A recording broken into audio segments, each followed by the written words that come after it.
Hi guys, welcome to my channel. పిల్లలు పెద్దలు అందరూ ఇష్టపడే వాటిలో సమోసా ఒకసారి ఆలు బఠానీ సమోసా ట్రై చేసి చూడండి. ఒక మిక్సింగ్ బౌల్లో ఒక చిన్న కప్పు మైదా తీసుకోవాలి. అందులో వాము 1/2 టీ స్పూన్, ఉప్పు 1 టీ స్పూన్, డాల్డా మరియు ఆయిల్ రెండింటిని కలిపి 2 టేబుల్ స్పూన్స్ వేసుకోవాలి. మిక్సింగ్ బౌల్లో వేసుకున్న మిశ్రమాన్నంతా కూడా బాగా కలుపుకోవాలి. తర్వాత కొద్దిగా నీళ్లు వేసుకొని చపాతీ పిండిలా తడుపుకోవాలి. మరీ మెత్తగా కాకుండా మధ్య రకంగా పిండిని తడుపుకోవాలి. మనం పిండిని ఎంత బాగా ఒత్తితే అంత బాగా వస్తాయి సమోసాలు. ఇలా తడిపిన పిండి మిశ్రమాన్ని అర్ధగంట పాటు మూత మూసి నాననివ్వాలి. మనకు పిండి ఎంత నానితే అంత బాగా సమోసాలు వస్తాయి. ఒక మిక్సింగ్ బౌల్లో స్టఫింగ్ కోసం 2 మీడియం సైజు ఉడికించిన ఉర్లగడ్డలు మరియు 50 గ్రాముల ఉడికించిన పచ్చి బఠానీని తీసుకొని మెత్తగా అయ్యేంత వరకు చిదుముకోవాలి. ఇప్పుడు స్టవ్ వెలిగించి ఫ్రై పాన్ పెట్టి ఒక గరిటెడు ఆయిల్ వేసి హీట్ అయ్యాక అందులో 1/2 టీ స్పూన్ జీలకర్ర, 2 తరిగిన పచ్చిమిర్చి వేసి 1 నిమిషం పాటు వేగనివ్వాలి. తర్వాత అందులో ఉర్లగడ్డ బఠానీ మిశ్రమాన్ని వేసి 3 సెకండ్ల పాటు వేగనివ్వాలి. తరువాత 1/2 టీ స్పూన్ పసుపు, 1 టీ స్పూన్ సాల్ట్ వేసి నిమిషం పాటు వేగనివ్వాలి. తరువాత 1/2 teaspoon garam masala, 1/2 teaspoon ధనియాల పొడి, 1/2 teaspoon chaat masala, 1/2 tablespoon కారం పొడి వేసి బాగా కలిపి 3 నిమిషాల పాటు ఫ్రై చేసుకోవాలి. తరువాత 1 టీ స్పూన్ తరిగిన కొత్తిమీర వేసి 2 నిమిషాల పాటు వేయించి స్టవ్ ఆఫ్ చేయాలి. ఇప్పుడు మనకు కావాల్సిన సమోసా స్టఫింగ్ రెడీ అయిపోయింది. ఇప్పుడు చపాతీ పీటపై 2 చుక్కల నూనె పూసి ఒక పిండి ముద్దను తీసుకొని ఎగ్ షేప్లో చపాతీలా తిక్కుకోవాలి. ఇప్పుడు ఆ చపాతీని 2 భాగాలుగా విభజించి ఒక భాగాన్ని అరచేతిలో తీసుకొని కట్ చేసిన భాగాన్ని 2 వైపులా అతికిస్తే ఐస్ క్రీమ్ కోన్లాగా అంటే పొట్లంలాగా అవుతుంది.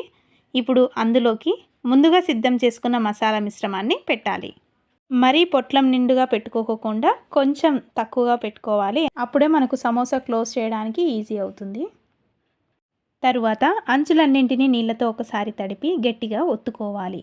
మనం కుడాలు చేసినప్పుడు అంచులను ఏ విధంగా ఒత్తుతామో అలా ఒత్తుకుంటే ఫ్రై చేసినప్పుడు మసాలా మిశ్రమం బయటకు రాకుండా ఉంటుంది.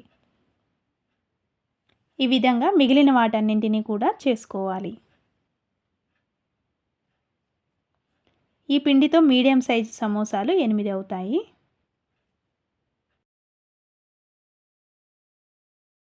మిగిలిన అరభాగాన్ని కూడా తీసుకొని ముందు చేసిన విధంగా పొట్లంలాగా చేసుకొని అందులో మసాలా మిశ్రమాన్ని అంతా పెట్టి సమోసాలాగా చేసుకోవాలి.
సమోసాలన్నీ రెడీ చేసుకున్నాక ఒక ఫ్రై ప్యాన్లో డీప్ ఫ్రైకి సరిపడా ఆయిల్ వేసి వీటన్నింటిని మీడియం ఫ్లేమ్లో ఫ్రై చేసుకోవాలి.